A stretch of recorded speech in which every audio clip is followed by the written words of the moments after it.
Though interest rates are hurting mortgage holders, the rental market is suffering at the moment. Joining us live, as he always does on a Wednesday, Executive Chairman of Yellow Brick Road Home Loans, Mark Bouris. Mark, good to see you. So, the rental market's certainly feeling the strain at the moment, more so than mortgage holders.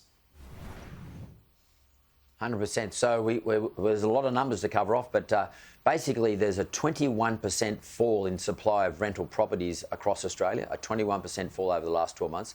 But on the flip side, there's been a 28% increase in people who are wanting to rent properties. So, you know, if you look at those in terms of numbers, around about 140,000 properties is what is needed to rent every year, and we're around about 80,000. So it's a pretty big deal. Well, on that, and this relates to Andrew Giles, the Immigration Minister. He reports that some 2 million visas have been processed since the election. So, Mark, where are they going to stay?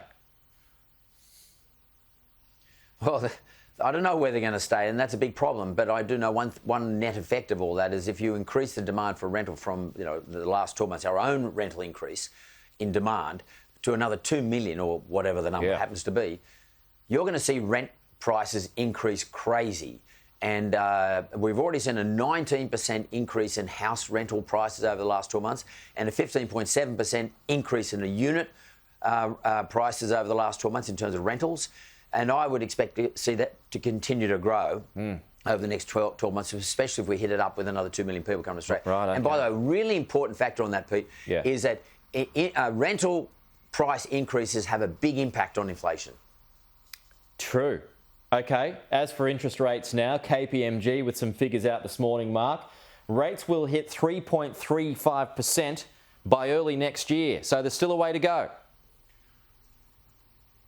Well, they're talking about another two plus, maybe three interest rate rises at 25 basis points from here. That's like three 25 basis point rises from here on to sometime early next year.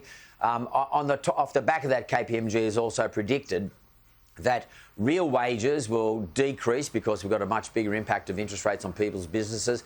Real wages will decrease by 1.1%, and they're expecting unemployment, this is an important number, unemployment to go from where it is now around about 3.5% up to about 4.5%. And they're then saying that the economy will moderate sometime later next year. So in other words, growth will get affected by these interest rate increases to 3.35, etc. But bear in mind, that's an assumption that they're making at 3.35%. Yeah. So if we don't get to 3.35, then we won't see it as bad as that. OK, is that where your forecasts are, Mark? Are you going that high? Yeah. No, I'm not going that high. I'm saying we've got two more rate rises this year, and I think we're going to be just above 3% sometime next year. And I think that'll be enough to moderate us. And I think we could perhaps even see one rate reduction at some stage later next year. But so I'm looking at our interest rates around 3.2, 3.1. So I don't see it as going as hard as what KPMG are predicting. Right, OK. It's just going to make us bleed everywhere. Sure. Mark Bouris, good to see you as always. We will talk to you again next